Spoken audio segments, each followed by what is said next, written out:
নমো ভগবতে বাসুদেবায়। ভেঙে পড়েছ?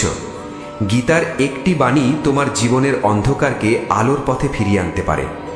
প্রিয় ভক্তবৃন্দ, আজ আমরা এমন একটি বিষয় নিয়ে আলোচনা করব যা হয়তো এই মুহূর্তে আপনার হৃদয়ের সঙ্গে গভীরভাবে জড়িয়ে আছে।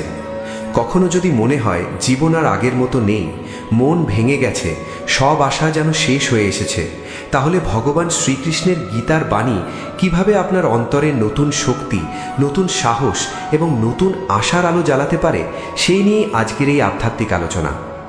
মানুষ যখন ভেঙে পড়ে তখন সে সবচেয়ে বেশি খোঁজে একজন সত্যিকারের পথপ্রদর্শককে, এমন একজনকে যিনি শুধু সান্ত্বনা দেবেন না, বরং অন্ধকারের মধ্যেও সামনে এগিয়ে যাওয়ার পথ দেখাবেন।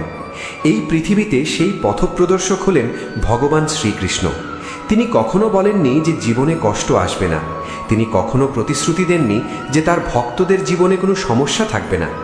বরং তিনি শিখিয়েছেন, যে মানুষ কষ্টকে সঠিকভাবে বুঝতে শেখে সেই মানুষই একদিন সত্যিকারের সুখের মূল্য উপলব্ধি করতে পারে। আজ যদি আপনার মন খারাপ থাকে, যদি মনে হয় কেউ আপনাকে বুঝছে না, যদি মনে হয় আপনার সমস্ত পরিশ্রম বৃথা হয়ে যাচ্ছে, তাহলে এই মুহূর্তে নিজের মনকে একটু শান্ত করুন, কারণ হয়তো এই কথাগুলোই আপনার জীবনের মোড় ঘুরিয়ে দিতে পারে। আমরা সবাই জীবনের কোনো না কোনো সময়ে এমন অবস্থার মধ্যে দিয়ে যাই যখন মনে হয় আর কিছুই ঠিক হচ্ছে না। একের পর এক ব্যর্থতা, মানুষের অবহেলা, প্রিয়জনের দূরত্ব, নিজের প্রতি বিশ্বাস হারিয়ে ফেলা, ভবিষ্যতের অনিশ্চয়তা, সব মিলিয়ে বুকের ভেতর যেন এক অদৃশ্য ভার জমে যায়।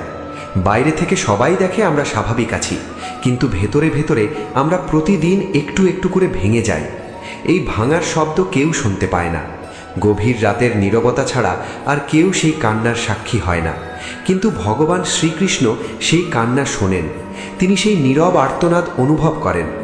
গীতায় তিনি যেন প্রতিটি দুঃখী মানুষের উদ্দেশ্যে বলছেন, তুমি একা নও, আমি তোমার সঙ্গে আছি। তুমি শুধু নিজের শক্তিকে ভুলে গেছো। মানুষ যখন দুঃখে পড়ে তখন তার সবচেয়ে বড় ভুল হয় সে নিজের পরিচয় ভুলে যায়। সে ভাবতে শুরু করে, আমি ব্যর্থ, আমি অযোগ্য, আমার দ্বারা কিছুই হবে না। কিন্তু শ্রীকৃষ্ণ বলেন, তুমি ব্যর্থ নও, ব্যর্থ হয়েছে তোমার একটি চেষ্টা। তুমি অযোগ্য নও, শুধু তোমার আত্মবিশ্বাস সাময়িকভাবে আচ্ছন্ন হয়ে গেছে। যেমন সূর্যকে মেঘ ঢেকে রাখে, কিন্তু সূর্যের আলো কখনো নষ্ট হয় না, তেমনি দুঃখ তোমার আসল শক্তিকে কিছু সময়ের জন্য ঢেকে রাখতে পারে, কিন্তু তা কখনো ধ্বংস করতে পারে না। জীবনের সবচেয়ে বড় যুদ্ধ বাইরের মানুষের সঙ্গে নয়, নিজের মনের সঙ্গে। যে মানুষ নিজের মনকে জয় করতে পারে, পৃথিবীর কোনো শক্তিই তাকে হারাতে পারে না। গীতার এই শিক্ষা আজও সমান সত্য। আমরা প্রতিদিন বাইরের সমস্যার সমাধান খুঁজতে ব্যস্ত থাকি, কিন্তু নিজের ভেতরের অস্থিরতাকে শান্ত করার চেষ্টা করি না। ফলে সমস্যা শেষ হলেও অশান্তি শেষ হয় না। কারণ সমস্যার মূল বাইরে নয়, ভেতরে। যদি মন স্থির থাকে তাহলে বড় বিপদও ছোট মনে হয়, আর যদি মন অস্থির হয় তাহলে ছোট সমস্যাও পাহাড়ের মতো মনে হয়। তাই শ্রীকৃষ্ণ প্রথমেই মনকে জয় করার শিক্ষা দিয়েছেন।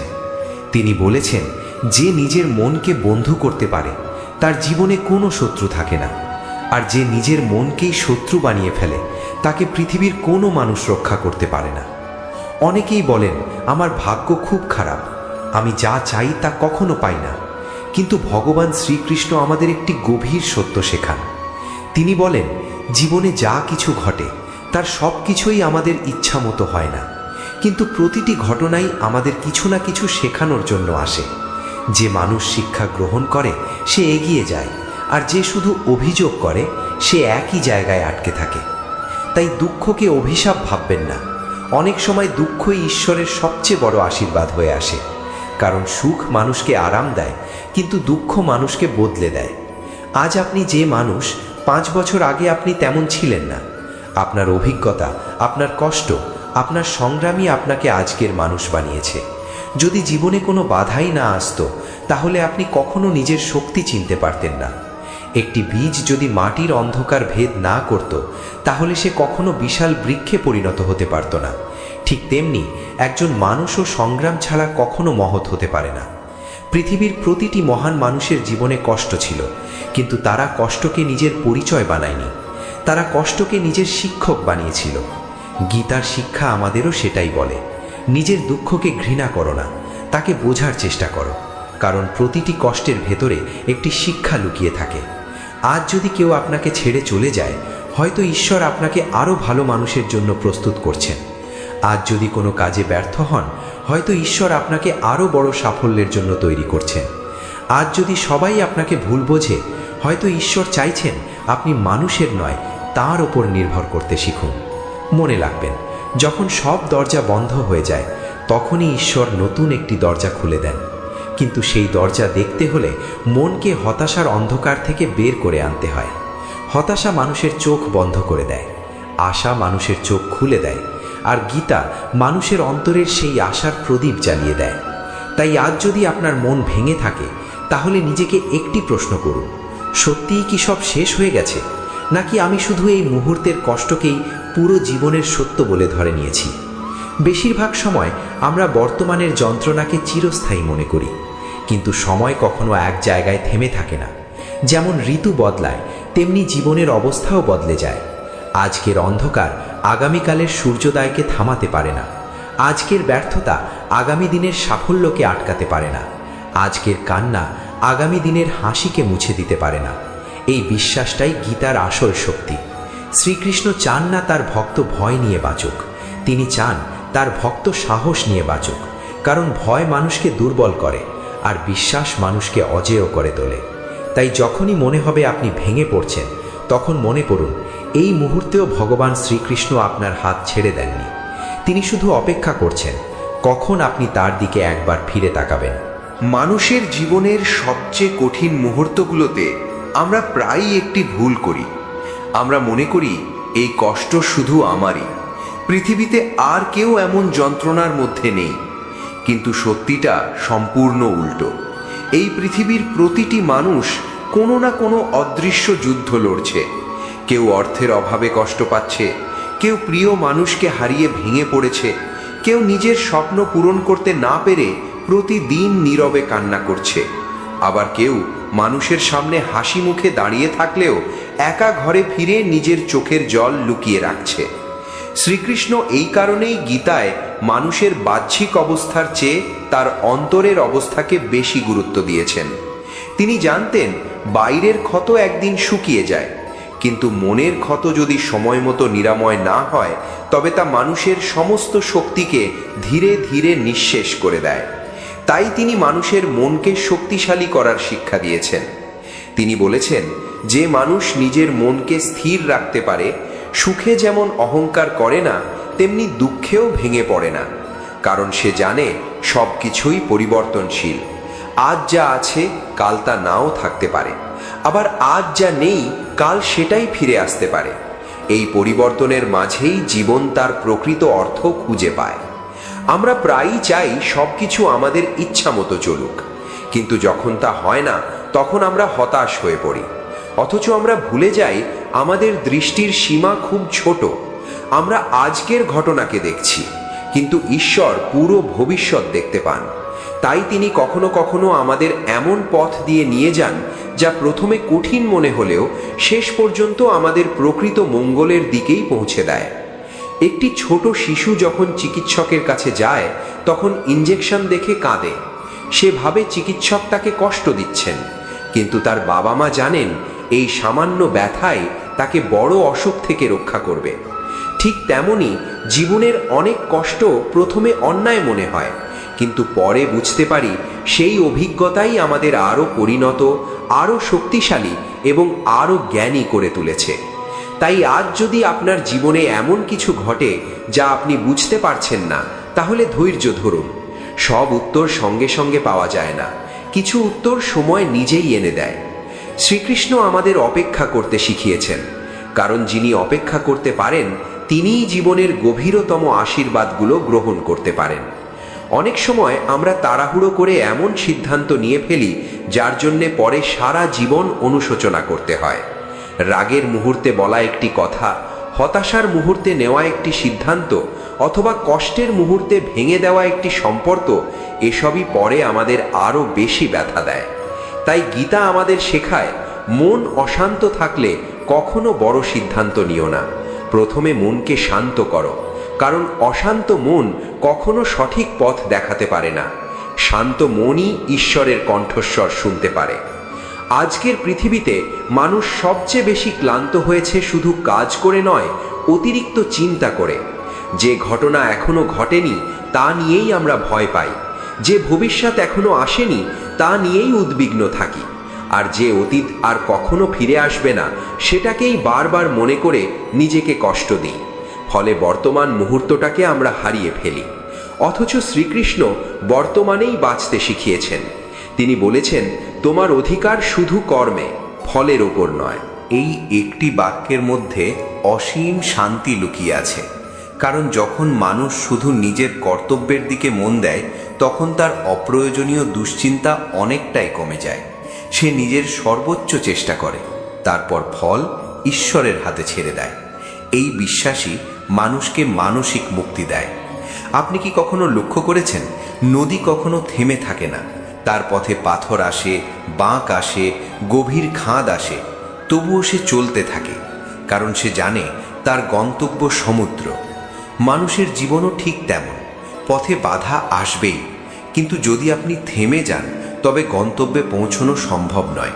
তাই আজ যদি আপনার মন বলে আর পারছি না, তখন নিজের আত্মাকে বলুন, আর একবার চেষ্টা করি। হয়তো এই একবারের চেষ্টাই আপনার জীবন বদলে দেবে। পৃথিবীর অসংখ্য সাফল্যের গল্পের পেছনে রয়েছে এমন একটি মুহূর্ত যখন মানুষটি হাল ছেড়ে দিতে পারত, কিন্তু দেয়নি। সেই একটি সিদ্ধান্তই তার ভাগ্য বদলে দিয়েছে।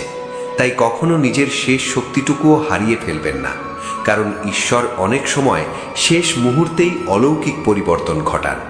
আমরা ভাবি সব শেষ, কিন্তু তিনি তখনই নতুন সূচনা লিখতে শুরু করেন। মনে রাখবেন, ভেঙে পড়া আর শেষ হয়ে যাওয়া এক জিনিস নয়। একটি গাছ ঝড়ে নুয়ে পড়তে পারে, কিন্তু তার শিকড় যদি মজবুত থাকে তবে সে আবার সোজা হয়ে দাঁড়ায়। আপনার শিকড় হলো আপনার বিশ্বাস, আপনার চরিত্র, আপনার ধৈর্য এবং আপনার ঈশ্বরের প্রতি আস্থা। এই চারটি জিনিস যদি অটুট থাকে, তাহলে পৃথিবীর কোনো ঝড়ই আপনাকে স্থায়ীভাবে হারাতে পারবে না। অনেকেই বলেন, আমি অনেক প্রার্থনা করেছি, তবুও আমার জীবন বদলায়নি।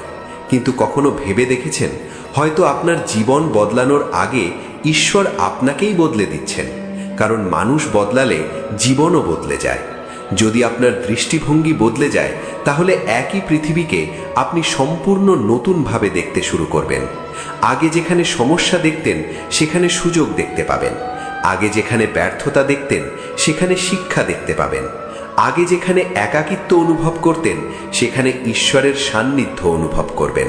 এই পরিবর্তন বাইরের নয়, ভেতরের। আর এই ভেতরের পরিবর্তনই প্রকৃত মুক্তি। গীতা কোনো জাদুর বই নয় যা পড়লেই সব সমস্যা উধাও হয়ে যাবে।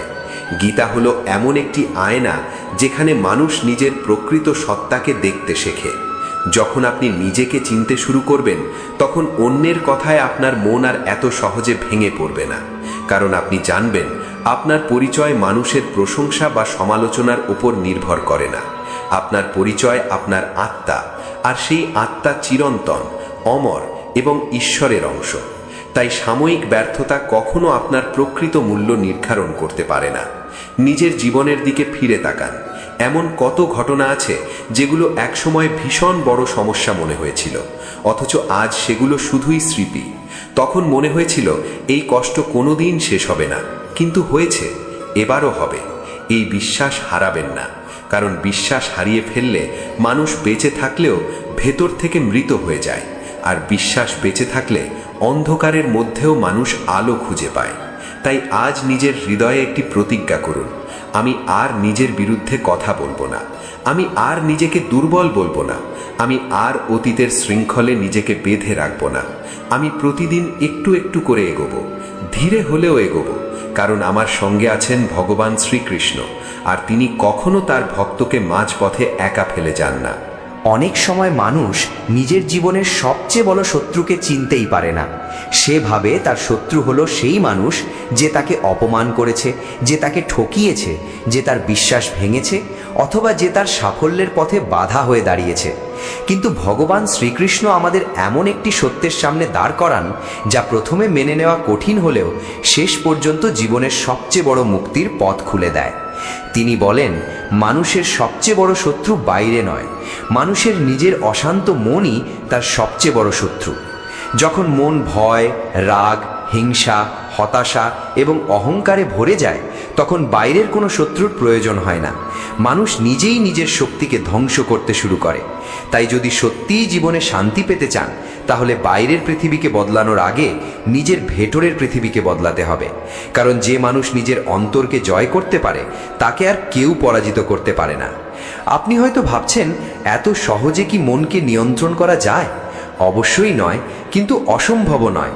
যেমন প্রতিদিন একটু একটু করে শরীরের ব্যায়াম করলে শরীর শক্তিশালী হয়, তেমনি প্রতিদিন একটু একটু করে আত্মচিন্তা, প্রার্থনা এবং গীতার বাণী হৃদয়ে ধারণ করলে মনও ধীরে ধীরে শান্ত হতে শুরু করে।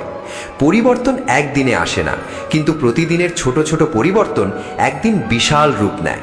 একটি ফোঁটা জল দিয়ে নদী হয় না, কিন্তু অসংখ্য ফোঁটা একত্রিত হয়ে নদী সৃষ্টি করে। ঠিক তেমনি প্রতিদিনের একটি ভালো চিন্তা, একটি ভালো কাজ, একটি ভালো সিদ্ধান্ত এবং ঈশ্বরের প্রতি একটি আন্তরিক প্রার্থনা একদিন আপনার সম্পূর্ণ জীবনকে বদলে দিতে পারে। অনেকেই বলেন, আমি খুব একা, কেউ আমার পাশে নেই। কিন্তু কখনো কি ভেবে দেখেছেন, আপনি যখন পৃথিবীর সব মানুষের কাছ থেকে দূরে সরে যান, তখন হয়তো ঈশ্বর আপনাকে নিজের আরও কাছে টেনে নিচ্ছেন। মানুষের সঙ্গ সবসময় স্থায়ী হয় না। আজ যে মানুষটি আপনার পাশে আছে, কাল সে অন্য পথে চলে যেতে পারে, কিন্তু ভগবান শ্রীকৃষ্ণ কখনো তার ভক্তকে ছেড়ে চলে যান না। আমরা তাকে ভুলে যাই, কিন্তু তিনি আমাদের ভুলে যান না। আমরা তার দিকে পিঠ ফিরিয়ে দিই, কিন্তু তিনি আমাদের জন্য অপেক্ষা করতে থাকেন। তাই যখন মনে হবে আপনি সম্পূর্ণ একা, তখন মনে রাখবেন, আপনার পাশে এমন একজন আছেন যিনি আপনার হৃদয়ের প্রতিটি স্পন্দন জানেন। আপনার মুখে না বলা কথাগুলো তিনি শুনতে পান। আপনি পৃথিবীর কাছে নিজের চোখের জল লুকিয়ে রাখতে পারেন, কিন্তু ঈশ্বরের কাছে কিছুই লুকিয়ে থাকে না। এই বিশ্বাস মানুষকে এমন এক শক্তি দেয় যা কোনো মানুষ দিতে পারে না। আজকের পৃথিবীতে মানুষ সাফল্যের পেছনে এত বেশি ছুটছে যে শান্তিকে হারিয়ে ফেলছে। সবাই বড় হতে চায়, কিন্তু খুব কম মানুষ ভালো হতে চায়। অথচ গীতা আমাদের শেখায়, ভালো মানুষ হওয়াই সবচেয়ে বড় সাফল্য। কারণ অর্থ, সম্মান, ক্ষমতা এবং খ্যাতি একদিন শেষ হয়ে যেতে পারে, কিন্তু একটি নির্মল চরিত্র মানুষের সবচেয়ে বড় সম্পদ। আপনি যদি সত্যবাদী হন, সৎ হন, বিনয়ী হন এবং অন্যের ভালো চান, তাহলে হয়তো কিছু সময়ের জন্য কষ্ট পাবেন, কিন্তু শেষ পর্যন্ত আপনার আত্মা শান্ত থাকবে। আর যার আত্মা শান্ত, তার জীবনই প্রকৃত অর্থে সফল। অনেক সময় আমরা অন্যের জীবনের সঙ্গে নিজের জীবন তুলনা করতে করতে নিজের সুখ নষ্ট করে ফেলি। সামাজিক মাধ্যমে অন্যের হাসি মুখ দেখে মনে হয় শুধু আমিই দুঃখী, কিন্তু আমরা জানি না সেই হাসির আড়ালে কতটা কষ্ট লুকিয়ে আছে। তাই কখনো নিজের জীবনকে অন্যের জীবনের সঙ্গে তুলনা করবেন না। ঈশ্বর প্রত্যেক মানুষকে আলাদা গল্প, আলাদা সময় এবং আলাদা উদ্দেশ্য নিয়ে পৃথিবীতে পাঠিয়েছেন। আপনার পথ আপনার, অন্যের পথ অন্যের। একটি ফুল যেমন নিজের সময় ফোটে, তেমনি মানুষের জীবনও নিজের সময়ে প্রস্ফুটিত হয়। তাই দেরি হচ্ছে বলে হতাশ হবেন না। হয়তো ঈশ্বর এখনো আপনাকে প্রস্তুত করছেন, কারণ অসময়ে পাওয়া সাফল্য অনেক সময় মানুষের পতনের কারণ হয়, কিন্তু সঠিক সময় পাওয়া সাফল্য মানুষকে স্থায়ী আনন্দ দেয়। শ্রীকৃষ্ণ আমাদের ধৈর্যের শিক্ষা দিয়েছেন। তিনি জানতেন অধৈর্য মানুষ ছোট লাভের জন্য বড় আশীর্বাদ হারিয়ে ফেলে। তাই তিনি বলেছেন, বিশ্বাস রাখো, কর্ম করে যাও এবং সঠিক সময়ের জন্য অপেক্ষা করো। এই তিনটি জিনিস যার জীবনে আছে, সে কখনো প্রকৃত অর্থে পরাজিত হয় না। আজ যদি আপনার কোনো স্বপ্ন পূরণ না হয়ে থাকে, তাহলে সেই স্বপ্নকে মেরে ফেলবেন না। তাকে আরও ভালোবাসুন, তাকে আরও যত্ন করুন। প্রতিদিন তার জন্য একটু একটু করে কাজ করুন, কারণ যে স্বপ্নের জন্য মানুষ পরিশ্রম করে, সেই স্বপ্ন একদিন বাস্তব হওয়ার সম্ভাবনা অনেক বেশি। তবে সেই স্বপ্নের সঙ্গে অহংকার নয়, ঈশ্বরের ওপর ভরসা রাখুন। মনে রাখবেন, আমরা চেষ্টা করতে পারি, কিন্তু ফল দেওয়ার অধিকার একমাত্র পরমেশ্বরের। তাই ফল নিয়ে অতিরিক্ত উদ্বিগ্ন না হয়ে নিজের কর্তব্যকে ভালোবাসতে শিখুন। আপনি যদি প্রতিদিন নিজের সেরাটা দিতে পারেন, তাহলে ফল যাই আসুক, আপনার অন্তর শান্ত থাকবে। আর অন্তরের শান্তির চেয়ে বড় সম্পদ পৃথিবীতে আর কিছু নেই। অনেকেই জীবনের একটি ভুলের জন্য নিজেকে সারা জীবন শাস্তি দেন, কিন্তু গীতা শেখায় ভুল করা মানুষের স্বভাব, কিন্তু সেই ভুল থেকে শিক্ষা না নেওয়াই প্রকৃত ভুল। আপনি যদি অতীতের ভুল বুঝতে পেরে আজ নিজেকে বদলাতে চান, তাহলে ঈশ্বরের দরজা আপনার জন্য সব সময় খোলা, কারণ তিনি শাস্তির চেয়ে সংশোধনকে বেশি ভালোবাসেন। তিনি চান না মানুষ অপরাধ বোধে ডুবে থাকুক, তিনি চান মানুষ নতুন করে উঠে দাঁড়াক। তাই অতীতকে সম্মান করুন, কারণ সে আপনাকে শিক্ষা দিয়েছে, কিন্তু অতীতকে নিজের ভবিষ্যতের কারাগার বানাবেন না। আজ একটি নতুন দিন, আজও আপনি ভালো সিদ্ধান্ত নিতে পারেন, আজও আপনি ক্ষমা করতে পারেন, আজও আপনি নিজের ভেতরের অন্ধকারকে আলোয় ভরিয়ে দিতে পারেন। আজও আপনি বলতে পারেন, আমি আর ভেঙে পড়ে থাকব না, কারণ আমার জীবনের নিয়ন্ত্রণ আর ভয়ের হাতে নয়, ভগবান শ্রীকৃষ্ণের হাতে। যখন এই বিশ্বাস হৃদয়ে জন্ম নেয়, তখন মানুষ ধীরে ধীরে বদলাতে শুরু করে। তার চোখে আর শুধু সমস্যা থাকে না, সম্ভাবনাও দেখা দেয়। তার কানে আর শুধু সমালোচনা শোনা যায় না, ঈশ্বরের আশ্বাসও শোনা যায়। তার হৃদয়ে আর শুধু হতাশা থাকে না, আশার আলো জ্বলে ওঠে। আর এই আশার আলোই মানুষকে আবার নতুন করে বাঁচতে শেখায়, নতুন করে হাসতে শেখায় এবং নতুন করে নিজের জীবনকে ভালোবাসতে শেখায়। জীবনের পথে এমন অনেক সময় আসে যখন মনে হয় আর কোনো শক্তি অবশিষ্ট নেই। প্রতিটি সকাল যেন নতুন সম্ভাবনার পরিবর্তে নতুন সংগ্রামের বার্তা নিয়ে আসে। মানুষ তখন নিজের ভেতরেই একটি অদৃশ্য ক্লান্তি অনুভব করে। শরীর হয়তো কাজ করছে, কিন্তু মন যেন সমস্ত উৎসাহ হারিয়ে ফেলেছে। ঠিক এই অবস্থাতেই ভগবান শ্রীকৃষ্ণের শিক্ষা সবচেয়ে বেশি প্রয়োজন, কারণ তিনি শুধু যুদ্ধক্ষেত্রে দাঁড়িয়ে অর্জুনকে উপদেশ দেননি, তিনি প্রতিটি যুগের প্রতিটি ভেঙে পড়া মানুষের হৃদয়ের সঙ্গেও কথা বলেছেন। তিনি যেন আজও বলছেন, তোমার ক্লান্তি সাময়িক, কিন্তু তোমার আত্মার শক্তি চিরন্তন। তুমি নিজেকে যতটা দুর্বল ভাবছো, বাস্তবে তুমি তার চেয়ে অনেক বেশি শক্তিশালী। তোমার ভেতরে যে আত্মা বিরাজ করছে, সে কখনো ভাঙে না, কখনো পড়ে না, কখনো ডোবে না, কখনো নষ্ট হয় না। তাই নিজেকে শুধুমাত্র এই মুহূর্তের দুঃখ দিয়ে বিচার করো না। তুমি সেই আত্মার অধিকারী যার শক্তি অসীম। এই কথাটি যদি সত্যিই হৃদয়ে ধারণ করতে পারো, তাহলে পৃথিবীর কোনো ব্যর্থতা তোমাকে স্থায়ীভাবে পরাজিত করতে পারবে না। মানুষ প্রায়ই নিজের জীবনকে অন্যের চোখ দিয়ে দেখতে শুরু করে। কে কি বলল, কে প্রশংসা করলো, কে সমালোচনা করলো, কে সম্মান দিল, কে অবহেলা করলো, এসবের ওপরই নিজের সুখ নির্ভর করিয়ে ফেলে। কিন্তু এই পথ কখনো শান্তির দিকে নিয়ে যায় না, কারণ মানুষের মতামত প্রতিদিন বদলায়। আজ যারা প্রশংসা করছে, কাল তারাই সমালোচনা করতে পারে। তাই যদি নিজের মূল্য অন্যের কথার ওপর নির্ভর করাও, তাহলে তোমার মনও প্রতিদিন ওঠানামা করবে। শ্রীকৃষ্ণ আমাদের শেখান, নিজের মূল্য নিজের চরিত্র দিয়ে নির্ধারণ করো, মানুষের করতালি দিয়ে নয়। যে মানুষ নিজের বিবেকের কাছে সৎ, সে কখনো প্রকৃত অর্থে পরাজিত হয় না। পৃথিবী তাকে বুঝুক বা না বুঝুক, ঈশ্বর তাকে জানেন। আর যাকে ঈশ্বর জানেন, তার জীবনের প্রকৃত মূল্য কখনো হারিয়ে যায় না। অনেক সময় আমরা মনে করি, আমার জীবনে এত বাধা কেন, কেন বারবার আমাকে পরীক্ষা দিতে হচ্ছে? কিন্তু একটি বিষয় মনে রাখো, যে ধাতু যত মূল্যবান, তাকে তত বেশি আগুনে পরিশুদ্ধ করা হয়। সাধারণ লোহাকে যেমন খুব বেশি যত্নে গড়া হয় না, কিন্তু সোনাকে বারবার আগুনে গলিয়ে নির্মল করা হয়, তেমনি ঈশ্বরও যাদের দিয়ে বড় কাজ করাতে চান, তাদের জীবনকে অনেক সময় কঠিন অভিজ্ঞতার মধ্যে দিয়ে নিয়ে যান। সেই অভিজ্ঞতা শাস্তি নয়, প্রস্তুতি।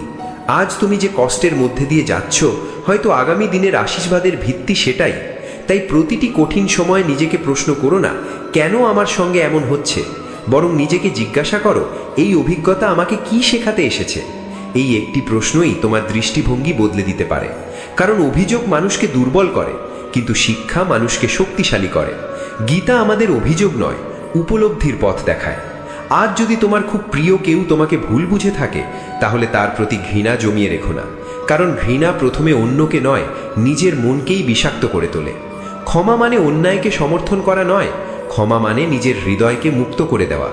যে মানুষ ক্ষমা করতে পারে, সে নিজের ভেতরের শান্তিকে রক্ষা করতে পারে। আর যে প্রতিশোধের আগুনে নিজেকে জ্বালিয়ে রাখে, সে কখনো সত্যিকারের সুখ খুঁজে পায় না। শ্রীকৃষ্ণ কখনো দুর্বলতা শেখাননি, কিন্তু তিনি বিদ্বেষও শেখাননি। তিনি ন্যায়ের পক্ষে দাঁড়াতে বলেছেন, কিন্তু হৃদয়কে ঘৃণায় ভরিয়ে দিতে বলেননি, কারণ ঘৃণার আগুনে প্রথমে পুড়ে যায় নিজের মন। তাই যদি জীবনে শান্তি চাও, তাহলে নিজের হৃদয়কে হালকা করো। যাদের ক্ষমা করা সম্ভব তাদের ক্ষমা করো, যাদের থেকে দূরে থাকা প্রয়োজন তাদের থেকে দূরে থাকো, কিন্তু নিজের অন্তরে বিষ জমতে দিও না। মনে রেখো, যে হৃদয়ে ঈশ্বরকে স্থান দিতে চাও, সেই হৃদয়ে দীর্ঘদিন ঘৃণাকে রাখা যায় না। অনেক মানুষ সারা জীবন শুধু একটি সুযোগের অপেক্ষা করে, তারা ভাবে একদিন সব কিছু ঠিক হয়ে যাবে, তারপর আমি আনন্দে বাঁচব। কিন্তু জীবন অপেক্ষা করতে করতে শেষ হয়ে যায়। গীতা আমাদের শেখায় সুখ কোনো ভবিষ্যতের গন্তব্য নয়, সুখ একটি মানসিক অবস্থা। যে মানুষ আজকের ছোট ছোট আশীর্বাদের জন্য কৃতজ্ঞ হতে পারে, সে আগামী দিনের বড় আশীর্বাদকেও সঠিকভাবে গ্রহণ করতে পারে। আজ যদি তোমার মাথার উপর একটি ছাদ থাকে, নিঃশ্বাস নেওয়ার মতো বাতাস থাকে, খাওয়ার মতো অন্ন থাকে এবং ঈশ্বরের নাম উচ্চারণ করার সুযোগ থাকে, তাহলে বিশ্বাস করো তোমার জীবনে এখনো অসংখ্য আশীর্বাদ রয়েছে। আমরা অনেক সময় যা নেই শুধু সেটাই দেখি, ফলে যা আছে তার মূল্য বুঝতে পারি না।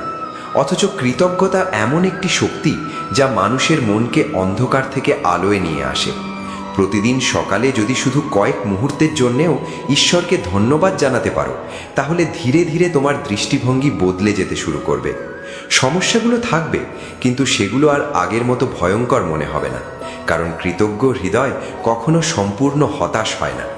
আরেকটি বিষয় গভীরভাবে মনে রাখা দরকার, মানুষ যত বড়ই হোক, যত জ্ঞানীই হোক, যত ধনীই হোক, যদি তার জীবনে বিনয় না থাকে, তাহলে তার সাফল্য দীর্ঘস্থায়ী হয় না। শ্রীকৃষ্ণ নিজে সর্বশক্তিমান হয়েও কখনো অহংকার করেননি। তিনি রাজা হয়েও বন্ধুর মতো আচরণ করেছেন, ঈশ্বর হয়েও সারথীর ভূমিকা গ্রহণ করেছেন। এই শিক্ষা আমাদের বলে প্রকৃত মহত্ব ক্ষমতায় নয়, বিনয়ে। তাই জীবনে যদি কখনো সাফল্য আসে, তাহলে অহংকারকে হৃদয়ে প্রবেশ করতে দিও না, কারণ অহংকার মানুষকে ঈশ্বর থেকে দূরে নিয়ে যায়, আর বিনয় মানুষকে ঈশ্বরের আরও কাছে নিয়ে আসে। মনে রেখো, যে গাছ যত ফলবান হয় সে তত নত হয়ে যায়। ঠিক তেমনি প্রকৃত জ্ঞানী মানুষ কখনো নিজের জ্ঞান নিয়ে গর্ব করে না, সে আরও শেখার জন্য প্রস্তুত থাকে। জীবনের প্রতিটি দিনই নতুন শিক্ষা নিয়ে আসে। প্রতিটি মানুষ, প্রতিটি ঘটনা, প্রতিটি অভিজ্ঞতা আমাদের কিছু না কিছু শেখায়। তাই নিজেকে কখনো সম্পূর্ণ জেনে গেছি বলে মনে করো না। শেখার মন থাকলে মানুষ কখনো বৃদ্ধ হয় না। আর শেখার সঙ্গে যদি ঈশ্বরের প্রতি বিশ্বাস যোগ হয়, তাহলে জীবনের প্রতিটি দিন একটি নতুন সূচনা হয়ে ওঠে।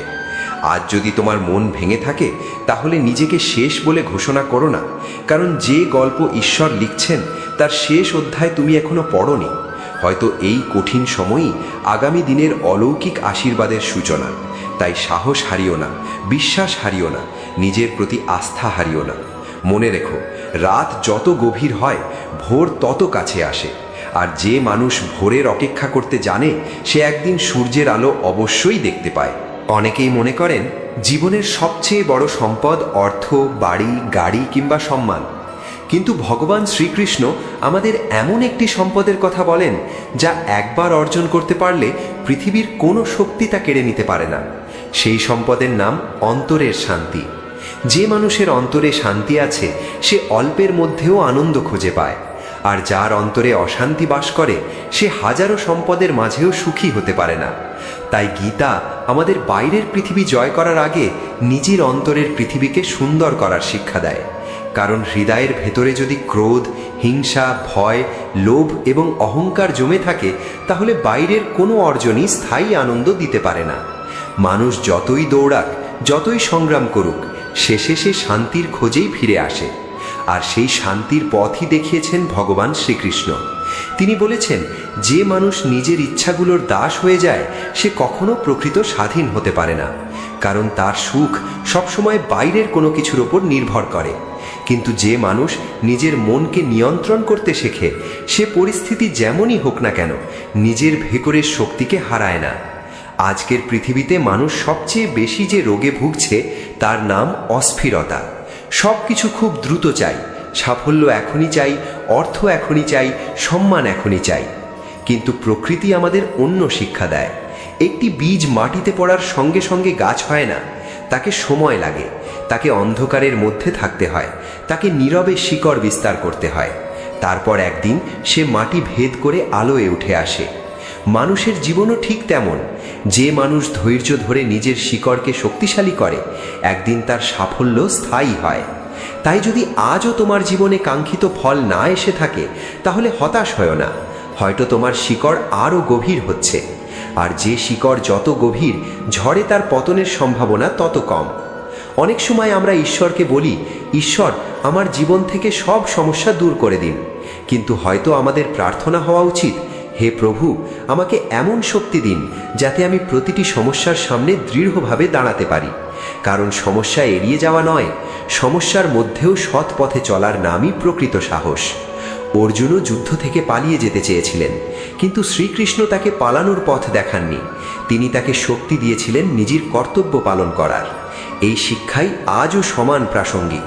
জীবনের দায়িত্ব থেকে পালিয়ে গেলে কিছু সময়ের জন্য হয়তো স্বস্তি পাওয়া যায়, কিন্তু অন্তরে শান্তি পাওয়া যায় না। নিজের কর্তব্য নিষ্ঠার সঙ্গে পালন করাই প্রকৃত ধর্ম। ফল যাই হোক, সৎভাবে চেষ্টা করার আনন্দই সবচেয়ে বড় আশীর্বাদ। আজ যদি কেউ তোমার পরিশ্রমের মূল্য না দেয়, তবুও তোমার সততা ছেড়ে দিও না। কারণ মানুষের বিচার সীমিত, কিন্তু ঈশ্বরের বিচার কখনো ভুল হয় না। অনেক সময় আমরা তৎক্ষণাৎ ফল না পেয়ে হতাশ হয়ে যাই, কিন্তু প্রকৃতি কখনো তাড়াহুড়ো করে না।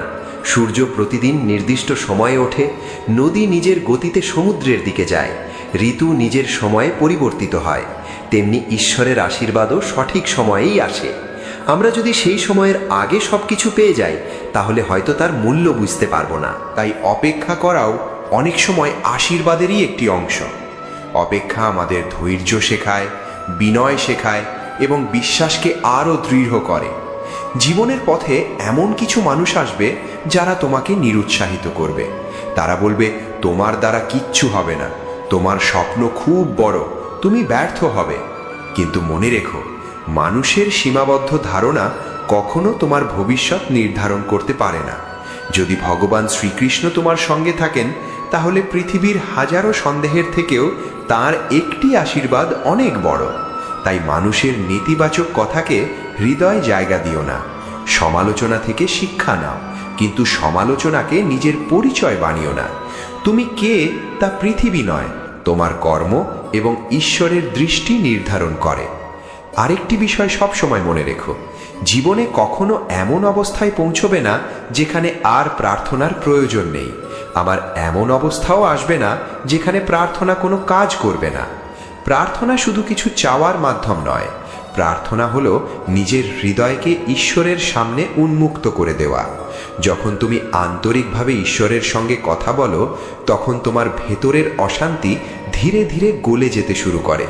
কারণ প্রার্থনা পরিস্থিতিকে বদলানোর আগে মানুষকে বদলে দেয়, আর মানুষ বদলে গেলে তার জীবনও বদলে যায়। অনেকেই বলেন, আমি ঈশ্বরকে অনুভব করতে পারি না।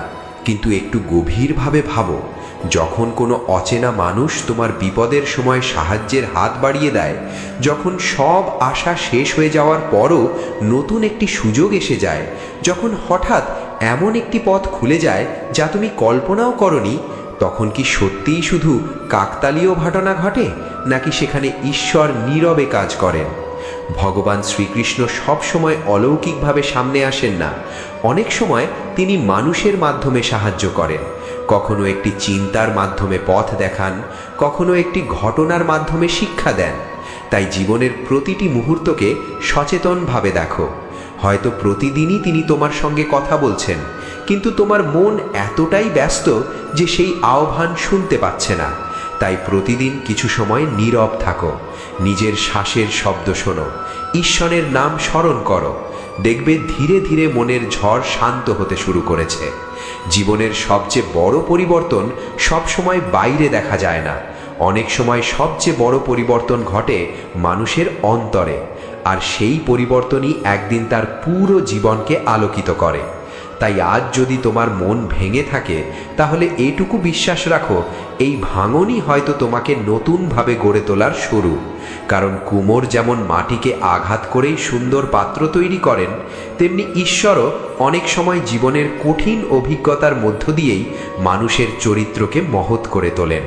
তাই কষ্টকে ঘৃণা করো না, কষ্টের কাছে হার মানো না, কষ্টকে শিক্ষক হিসাবে গ্রহণ করো।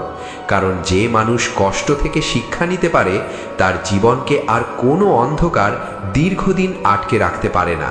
সে একদিন অবশ্যই আলো খুঁজে পায়, কারণ তার পথপ্রদর্শক হয়ে থাকেন স্বয়ং ভগবান শ্রীকৃষ্ণ। যখন তুমি জীবনের দিকে অনেক বছর পরে ফিরে তাকাবে, তখন হয়তো বুঝতে পারবে যে যেসব মুহূর্তে তুমি সবচেয়ে বেশি কেঁদেছিলে, সেগুলোই তোমাকে সবচেয়ে বেশি শক্তিশালী করে তুলেছিল। যে দিনগুলোকে তুমি অভিশাপ ভেবেছিলে সেগুলোই হয়তো ছিল তোমার জীবনের সবচেয়ে বড় আশীর্বাদের সূচনা। মানুষ বর্তমানের কষ্টকে খুব বড় করে দেখে, কিন্তু ঈশ্বর সম্পূর্ণ পথটি একসঙ্গে দেখেন। তাই আমরা যখন একটি বন্ধ দরজা দেখে হতাশ হয়ে পড়ি, তখন তিনি হয়তো আমাদের জন্য আরও সুন্দর একটি দরজা খুলে দেওয়ার প্রস্তুতি নিচ্ছেন। শুধু আমাদের ধৈর্য রাখতে হয়, বিশ্বাস রাখতে হয় এবং সৎ পথে চলতে হয়। গীতার শিক্ষা এখানেই সবচেয়ে গভীর। শ্রীকৃষ্ণ কখনো বলেননি যে জীবনে শুধু সুখ থাকবে। তিনি বলেছেন, সুখ এবং দুঃখ উভয়কেই সমভাবে গ্রহণ করতে শেখো, কারণ এই দুই জীবনের শিক্ষক। সুখ তোমাকে কৃতজ্ঞ হতে শেখায়, আর দুঃখ তোমাকে শক্তিশালী হতে শেখায়। তাই কোনো অবস্থাকেই স্থায়ী মনে করো না। আজ যদি আনন্দ থাকে, বিনয়ী থাকো। আজ যদি কষ্ট থাকে, ধৈর্য ধরো, কারণ সময়ের চাকা সব সময় ঘুরছে। এই পরিবর্তনই জীবনের নিয়ম। যে মানুষ এই সত্যটি গ্রহণ করতে পারে, তার মন ধীরে ধীরে অটল হয়ে ওঠে। তখন বাইরের ঝড় তাকে সহজে নাড়াতে পারে না। জীবনের পথে তুমি অনেক মানুষের সঙ্গে দেখা করবে। কেউ তোমাকে ভালোবাসবে, কেউ তোমাকে ব্যবহার করবে, কেউ তোমাকে ভুল বুঝবে, আবার কেউ তোমার জীবনে শুধু একটি শিক্ষা দিয়ে চলে যাবে। তাই প্রত্যেক মানুষের কাছ থেকে কিছু শেখো, কিন্তু নিজের হৃদয়ের চাবি সবার হাতে তুলে দিও না। যে সম্পর্ক তোমাকে ঈশ্বর থেকে দূরে নিয়ে যায়, সেই সম্পর্ক যতই আকর্ষণীয় হোক, তা শেষ পর্যন্ত শান্তি দেয় না। আর যে সম্পর্ক তোমাকে সত্য, ভালোবাসা, সততা এবং ভক্তির পথে এগিয়ে দেয়, সেই সম্পর্কই আশীর্বাদ। তাই সম্পর্কের সংখ্যা নয়, সম্পর্কের পবিত্রতাকে মূল্য দাও। আজকের পৃথিবীতে মানুষ খুব সহজে বিশ্বাস ভেঙে দেয়, কিন্তু তাই বলে ভালো মানুষ হওয়া ছেড়ে দিও না। অন্যের ভুলের জন্য নিজের চরিত্রকে নষ্ট করো না। কেউ প্রতারণা করেছে বলে তুমিও প্রতারণা করবে, কেউ মিথ্যা বলেছে বলে তুমিও মিথ্যা বলবে। এভাবে চললে পৃথিবী কখনো সুন্দর হবে না। শ্রীকৃষ্ণ আমাদের শেখান, অন্যের কর্ম তার পরিচয়, কিন্তু তোমার কর্ম তোমার পরিচয়। তাই সব সময় নিজের বিবেকের আলোয় পথ চলার চেষ্টা করো। একদিন হয়তো মানুষ তোমাকে বুঝবে না, কিন্তু ঈশ্বর অবশ্যই বুঝবেন, আর তার স্বীকৃতি দের বিয়ের আসরে। আর সেখানে গিয়ে মণ্ডপ ভেঙে ফেলতো, ফুল ছড়িয়ে দিত, সব এলোমেলো করে দিত। ফলে বিয়ের অনুষ্ঠান মাঝপথে থেমে যেত। এভাবে বারবার এই দুষ্টুমি চলতে থাকায় সব দেবতা বিরক্ত হয়ে গেলেন। সবাই একসঙ্গে ঠিক করলেন, এই অভিযোগ নিয়ে তারা যাবেন গণেশজির পিতা ভগবান মহাদেবের কাছে। সব দেবতারা মহাদেবের সামনে গিয়ে বললেন, হে দেবাদিদেব, আপনার পুত্র তো আমাদের বিয়ে ভেঙে দিচ্ছে, দয়া করে কিছু করুন। শিবজি মৃদু হেসে বললেন, এটা সহজ নয়। এই সমস্যার সমাধান শুধুমাত্র ব্রহ্মাদেবই করতে পারবেন। তখন সবাই একসঙ্গে গেলেন ব্রহ্মালোকের দিকে। সেই সময় ব্রহ্মাদেব যোগনিদ্রায় লীন ছিলেন। দেবতারা গিয়ে বিনম্রভাবে তার ধ্যানে প্রার্থনা করতে লাগলেন। প্রার্থনার ফলেই ব্রহ্মার যোগশক্তি থেকে দুটি দিব্য কন্যা প্রকাশ পেলেন, ঋদ্ধি ও সিদ্ধি। কারণ তারা ব্রহ্মার ধ্যান ও যোগ থেকে জন্মেছিলেন, তাই তাদের বলা হয় ব্রহ্মার মানস কন্যা। ব্রহ্মাদেব আনন্দিত হয়ে নিজের দুই কন্যাকে নিয়ে গেলেন ভগবান গণেশের কাছে। তিনি বললেন, হে গণেশ, তুমি জ্ঞান ও বিদ্যার অধিপতি। এই আমার দুই কন্যা ঋদ্ধি ও সিদ্ধিকে তুমি শিক্ষা দাও, তাদের বুদ্ধি ও শাস্ত্রজ্ঞান দাও। গণেশজি আনন্দের সঙ্গে রাজি হয়ে গেলেন। এইভাবেই শুরু হলো ঋদ্ধি ও সিদ্ধির শিক্ষা। এরই মধ্যে যখনই মূষক কোনো দেবতার বিয়েতে বিঘ্ন ঘটানোর খবর আনতে আসত, তখন ঋদ্ধি ও সিদ্ধি চতুরতার সঙ্গে বিভিন্ন রূপ ধারণ করে মূষককে ঠকিয়ে ফিরিয়ে দিত। ফলস্বরূপ আর কোনো দেবতার বিয়ে নষ্ট হতো না।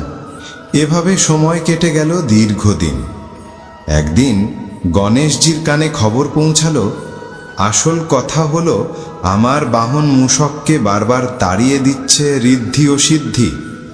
এই কথা শুনে গণেশজি রেগে উঠলেন, কিন্তু তিনি কিছু বলার আগেই সেখানে ব্রহ্মাদেব উপস্থিত হলেন।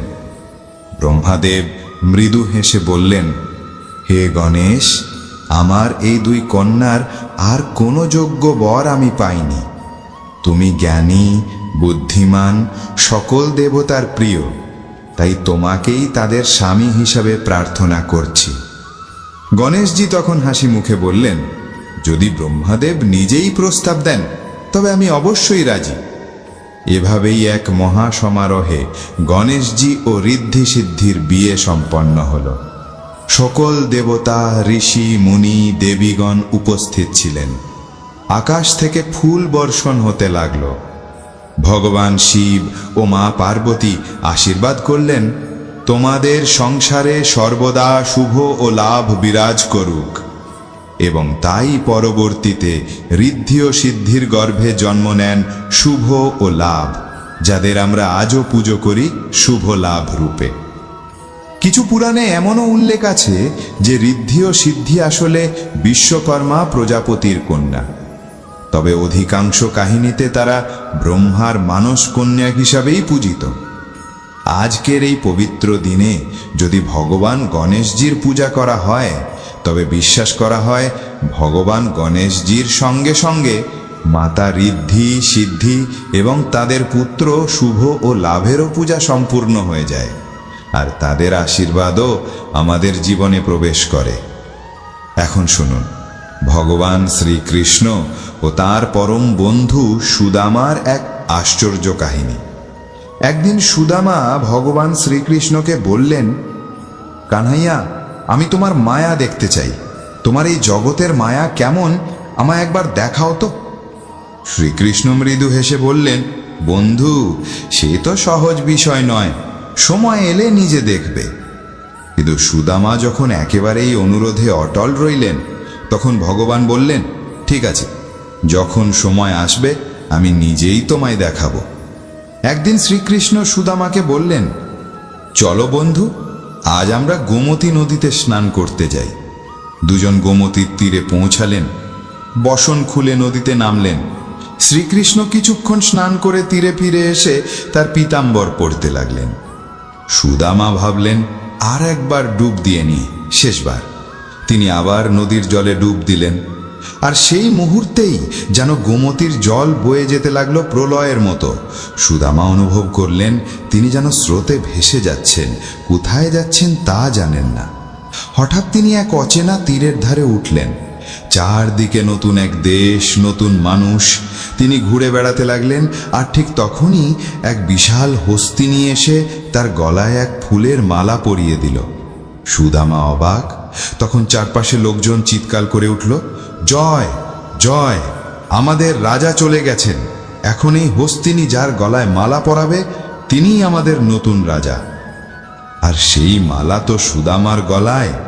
মানুষ তাকে সিংহাসনে বসালো, রাজকন্যার সঙ্গে তার বিয়েও হলো, সন্তানও জন্ম নিল। জীবন একেবারে বদলে গেল, ভিক্ষুক থেকে রাজা। কিন্তু একদিন হঠাৎই সুদামার রানী অসুস্থ হলেন, অবশেষে মৃত্যুবরণ করলেন।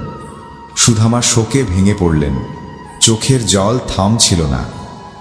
তখন প্রজারা এসে বলল, মহারাজ, শোক করো না, কিন্তু আমাদের রাজ্যে এক নিয়ম আছে, যখন রানীর মৃত্যু হয় রাজাকেও তার সঙ্গে চিতায় যেতে হয়। এই কথা শুনে সুদামার বুকের ভেতরটা কেঁপে উঠল, চোখ বড় বড় হয়ে গেল। তিনি ভয়ে কাঁপতে লাগলেন, আমার তো মৃত্যু হয়নি, তাহলে আমায় কেন যেতে হবে? তিনি অনুরোধ করতে লাগলেন, আমি তো তোমাদের রাজ্যের নই, আমার উপর তোমাদের নিয়ম প্রযোজ্য নয়। কিন্তু কেউ শুনল না।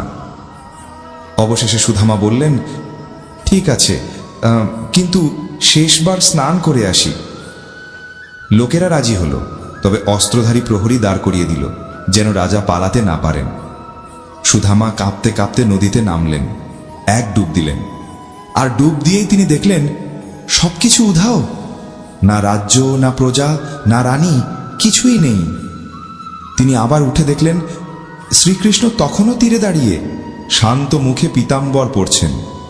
সুদামা হতবাক, চোখ বেয়ে অশ্রু গড়িয়ে পড়ছে। ভগবান শ্রীকৃষ্ণ মৃদু হেসে জিজ্ঞেস করলেন, বন্ধু, কাঁদছ কেন? সুদামা বললেন, কানহাইয়া, যা দেখলাম তা কি সত্যি ছিল, না এখন যা দেখছি সেটাই সত্য? শ্রীকৃষ্ণ হাসলেন, বললেন, সুদামা, যা তুমি দেখেছিলে তা কেবলই আমার মায়া, এক স্বপ্ন, এক বিভ্রম। আমি যা, সেটাই সত্য। আমার বাইরে যা কিছু সবই আমার সৃষ্টি করা মায়া। তিনি আরো বললেন, যে মানুষ আমাকে সর্বত্র দেখতে শেখে, আমার উপস্থিতি অনুভব করে, তাকে মায়া স্পর্শ করতে পারে না। মায়া মানেই আত্মবিস্মৃতি, অজ্ঞানতা। আর মানুষ তো সেই মায়ারই পুতুল। কিন্তু যিনি শ্রীকৃষ্ণের সঙ্গে যুক্ত থাকেন, তাকে মায়া ছুঁতেও পারে না। তিনি বিভ্রান্ত হন না, ভয় পান না। সুদামা জানতেন, কৃষ্ণকে জানলে মায়া থেকে মুক্তি পাওয়া যায়। এখন শুনুন আজকের অধ্যায়, যেখানে দেবর্ষি নারদ প্রশ্ন করলেন ভগবান শ্রীহরিকে, প্রভু, সেই সুরভি দেবী কে, যিনি গোলক থেকে এসেছিলেন? তার জন্ম ও চরিত্রের কাহিনী শুনতে চাই। তখন ভগবান নারায়ণ মৃদু হেসে বললেন, হে নারদ, শোনো, দেবী সুরভি গোলক ধামে প্রকাশিত হয়েছিলেন। তিনি গোমাতাদের অধিষ্ঠাত্রী দেবী, গোদের আদ্য জননী এবং সমস্ত গোমাতার মধ্যে শ্রেষ্ঠ। তিনি বললেন, সৃষ্টির আদিকালে বৃন্দাবনে সেই সুরভি দেবীরই জন্ম হয়। একদিন শ্রীকৃষ্ণ শ্রী রাধার সঙ্গে বৃন্দাবনে লীলা করতে এলেন। তখন হঠাৎ তার মনে এক আশ্চর্য ইচ্ছা জাগল দুধ পান করার। তার ঐশ্বর্যিক ইচ্ছায় নিজের বাঁ দিক থেকে শ্রীকৃষ্ণ প্রকাশ করলেন সুরভি গোমাতাকে। গরুটির সঙ্গে ছিল এক সুন্দর বাছুর। তখন সুদামা এক রত্নখচিত পাত্রে সেই গোমাতার দুধ দহন করলেন। সেই দুধ ছিল অমৃতের থেকেও মিষ্টি, জন্ম মৃত্যুর দুঃখ মোচনকারী। শ্রীকৃষ্ণ স্বয়ং সেই গরম দুধ পান করলেন, কিন্তু হঠাৎ তার হাত থেকে পাত্রটি পড়ে গেল মাটিতে। দুধ গড়িয়ে গেল, ছড়িয়ে পড়ল পুরো ভূমিতে। আর সেই দুধ থেকেই সৃষ্টি হলো এক বিরাট সরোবর, যার দৈর্ঘ্য আর প্রস্থ শত শত যোজন। গোলকধামে আজও তা ক্ষীর সরোবর নামে বিখ্যাত। গোপিকারা, শ্রীরাধা সবাই সেই সরোবরেই ক্রীড়া করতেন। শ্রীকৃষ্ণের ইচ্ছায় সরোবরের ঘাটগুলো অমূল্য রত্ন দিয়ে অলঙ্কৃত হয়ে উঠল। আর ঠিক তখনই অসংখ্য কামধেনু গোমাতা সেখানে প্রকাশ পেলেন। সুরভি দেবীর শরীরের রোমকূপ থেকে যেন ঝরে পড়লেন তারা। প্রতিটি গরুর সঙ্গে বাছুর, সন্তান, নাতি, অসংখ্য গোমাতার সৃষ্টি হল। এভাবেই সুরভি দেবী থেকে গো সম্প্রদায়ের উৎপত্তি ঘটল, যা আজও সারা বিশ্বে জীবনের ধারক হয়ে আছে। ভগবান নারায়ণ আরো বললেন, হে নারদ, একসময় শ্রীকৃষ্ণ স্বয়ং সুরভি দেবীর পুজো করেছিলেন। তারপর থেকেই ত্রিলোকে তার পূজা প্রচলিত হয়। দীপাবলির দ্বিতীয় দিনে শ্রীকৃষ্ণের আদেশে সুরভি দেবীর আরাধনা করা হয়, যা আজও গোমাতা পূজা রূপে পালিত হয়। তারপর ভগবান বললেন, আমি পিতামহ ধর্মের মুখে এই পবিত্র কাহিনী শুনেছি। এখন আমি তোমাকে বলছি, হে নারদ, সুরভি দেবীর ধ্যান, স্তোত্র এবং মূল মন্ত্র শোনো। ওম সুরভয়ে নমঃ। 1,00,000 বার যদি কেউ এই মন্ত্র জপ করেন, তবে সেই মন্ত্র সিদ্ধ হয়ে ভক্তের জীবনে কল্পবৃক্ষ অর্থাৎ ইচ্ছা পূরণের বৃক্ষ হয়ে ওঠে। সুরভি দেবীর ধ্যান ও পূজা যজুর্বেদের মধ্যেই বিস্তারিতভাবে বর্ণিত আছে। তিনি সেই যিনি ঋদ্ধি, সিদ্ধি, মুক্তি ও সকল কামনার দাত্রী, যিনি লক্ষ্মী স্বরূপা, শ্রীরাধার সহচরী, গোমাতাদের অধিষ্ঠাত্রী দেবী, গোদের আদ্য জননী, যিনি পবিত্র, পূজনীয়, যিনি ভক্তদের সব আকাঙ্ক্ষা পূর্ণ করেন এবং যার স্পর্শে সমগ্র বিশ্ব পবিত্র হয়ে ওঠে, সেই ভগবতী সুরভি দেবীর আমি উপাসনা করি। ব্রাহ্মণেরা যেন কলসে, গোমাতার মস্তকে, গোবাঁধার খুঁটিতে, শালগ্রাম শিলায়, জল বা অগ্নির মধ্যে সুরভি দেবীর ভাবনা করে তার পূজা করেন। এভাবেই বিধান দেওয়া হয়েছে।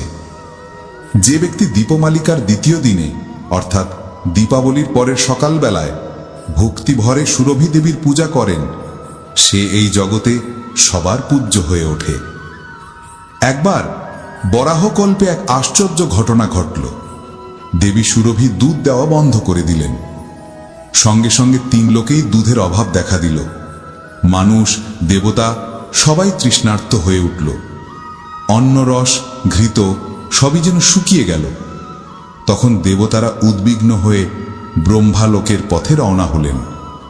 ব্রহ্মার সিংহাসনের সামনে দাঁড়িয়ে তারা কাঁদতে কাঁদতে প্রণাম করলেন, হে পিতামহ, আমাদের রক্ষা করুন। তখন ব্রহ্মা মৃদু হাসলেন আর আদেশ দিলেন, হে ইন্দ্র, তুমি নিজে গিয়ে সুরভি দেবীর স্তব করো। ব্রহ্মার আদেশ পেয়ে ইন্দ্র প্রণত হলেন, চোখ বুজে স্তব শুরু করলেন ইন্দ্রের স্তব। দেবী সুরভি, মহাদেবী সুরভি, আপনাকে বারংবার প্রণাম। আপনি গোদের বীজরূপা, আপনাকে প্রণাম। আপনি শ্রীরাধার প্রিয়া, আপনাকে প্রণাম। আপনি লক্ষ্মীর অংশভূতা, আপনাকে প্রণাম। শ্রীকৃষ্ণ প্রিয়া সুরভি দেবী, আপনাকে বারংবার নমস্কার। গোমাতাদের জননী, আপনাকে কোটিবার নমস্কার। আপনি সকলের জন্য কল্পবৃক্ষ, যিনি সম্পদ, বৃদ্ধি ও সৌভাগ্য দান করেন, তাকে আমাদের শ্রদ্ধা, নমস্কার। শুভদা, প্রসন্না, গোপ্রদায়িনী সুরভি, আপনাকে বারংবার প্রণাম। যিনি যশ ও খ্যাতি দান করেন, ধর্মজ্ঞা দেবী, আপনাকে নমস্কার, নমস্কার, নমস্কার। ইন্দ্রের এই স্তব শুনে সেই ভগবতী সুরভি দেবী ব্রহ্মলোকেই প্রকাশ পেলেন। তার মুখে তখন হাসির আভা, চোখে ছিল করুণা ও আশীর্বাদ। তিনি ইন্দ্রকে বললেন, হে দেবরাজ, তোমার ভক্তি আমাকে তুষ্ট করেছে। তোমাকে আমি দিচ্ছি এক বিরল বর। তুমি আবার সমৃদ্ধি ও সৌভাগ্যের রাজ্যে অধিষ্ঠিত হবে। এই বলে সুরভি দেবী পুনরায় গোলকধামে ফিরে গেলেন। দেবতারা আনন্দে আত্মহারা হয়ে গেলেন। তারা তাদের নিজ নিজ লোক ফিরে গেলেন। আর তখন সারা বিশ্ব আবার দুধে ভরে গেল। দুধ থেকে ঘি, ঘি থেকে যজ্ঞ, সবকিছু আবার পূর্ণ হলো। দেবতারা তৃপ্ত হলেন। যে মানুষ এই মহান পবিত্র সুরভি স্তোত্র ভক্তিভরে পাঠ করেন, সে গোমাতার দ্বারা সম্পদশালী হয়, পুত্রবান, যশস্বী হয়ে ওঠে। তাকে সমস্ত তীর্থের স্নানের এবং সমস্ত যজ্ঞের ফল প্রাপ্ত হয়। এমন ভক্ত এই পৃথিবীতে সুখ ভোগ করে আর মৃত্যুর পর শ্রীকৃষ্ণ ধামে গমন করে, যেখানে সে চিরকাল ভগবানের সেবা করে। সে আর কখনো এই সংসারে ফিরে আসে না। মৃদু বিরতি, তারপর নারদের কণ্ঠ, হ্যাঁ মণি নারায়ণ, আপনি তো স্বয়ং নারায়ণেরই অংশ। আপনার মুখে নারায়ণ সম্পর্কিত এই কাহিনী শুনে আমার হৃদয় পরিপূর্ণ হল। সুরভি দেবীর উপাখ্যান বড়ই মনোহর। এটি সমস্ত পুরাণে গোপন বলে বলা হয়েছে, তবু আজ আপনি তা প্রকাশ করেছেন।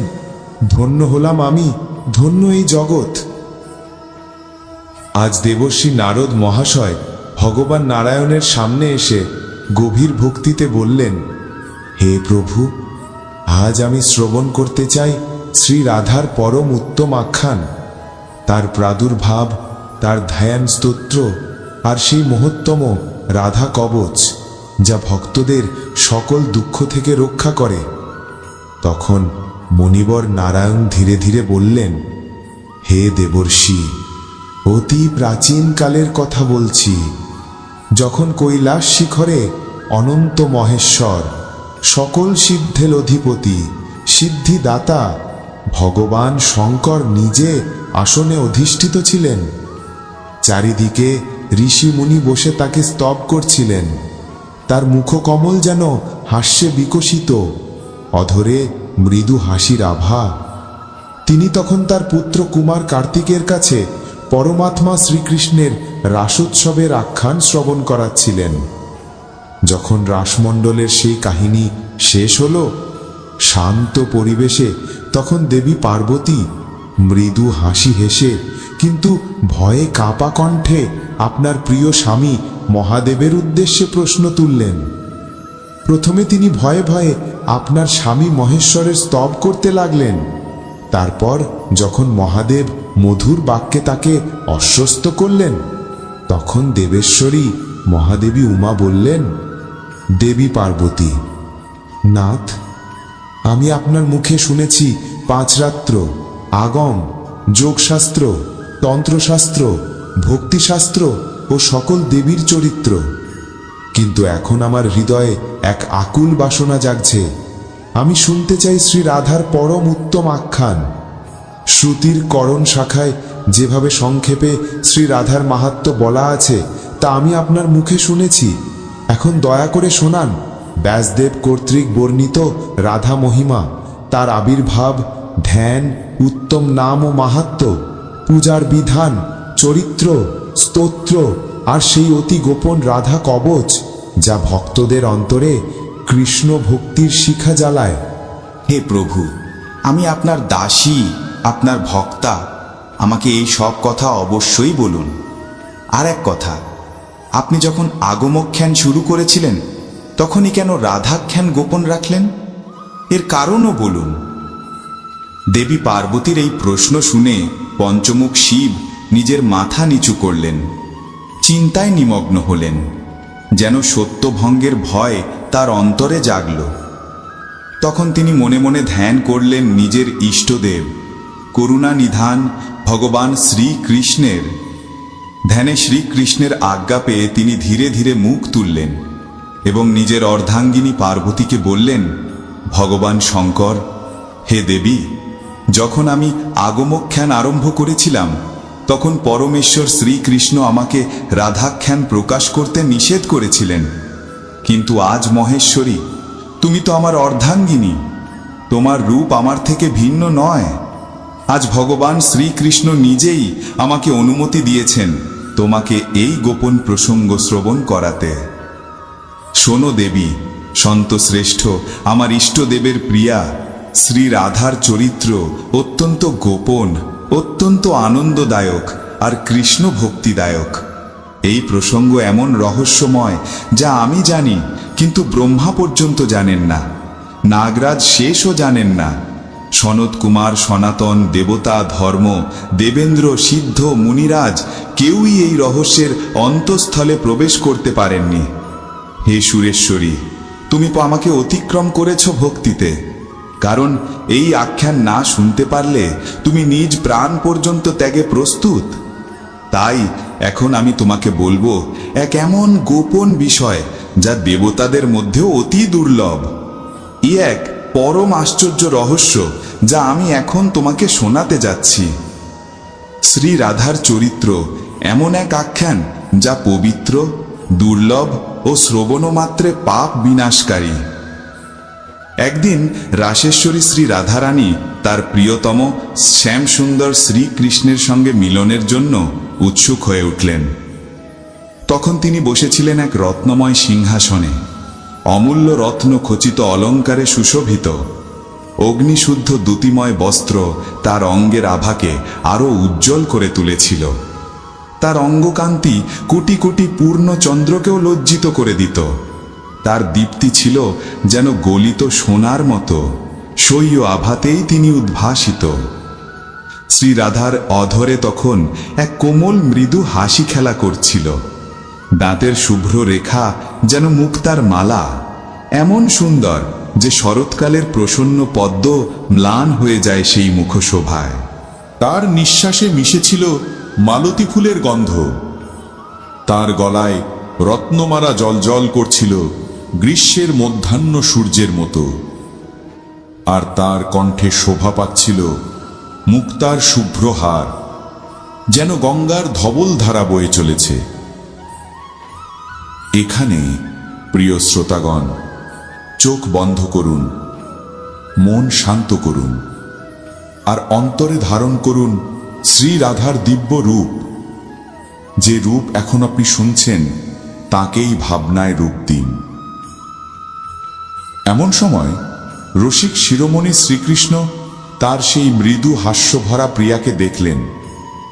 দৃষ্টি মিলতেই তার হৃদয় পরিপূর্ণ হয়ে উঠল মিলনের আকাঙ্ক্ষায়। অন্যদিকে যখন রাধারানী দেখলেন তার প্রিয় শ্যামসুন্দরকে, তখন তিনি আর নিজেকে সংবরণ করতে পারলেন না। তার হৃদয়ের আবেগে, প্রেমে, উচ্ছ্বাসে তিনি ছুটে গেলেন তার দিকে। সেই ছুটে যাওয়া, সেই ধাবন ছিল এক প্রেমের প্রকাশ। দেবী, এই কারণেই মহাপুরুষগণ তার নাম রাখেন রাধা।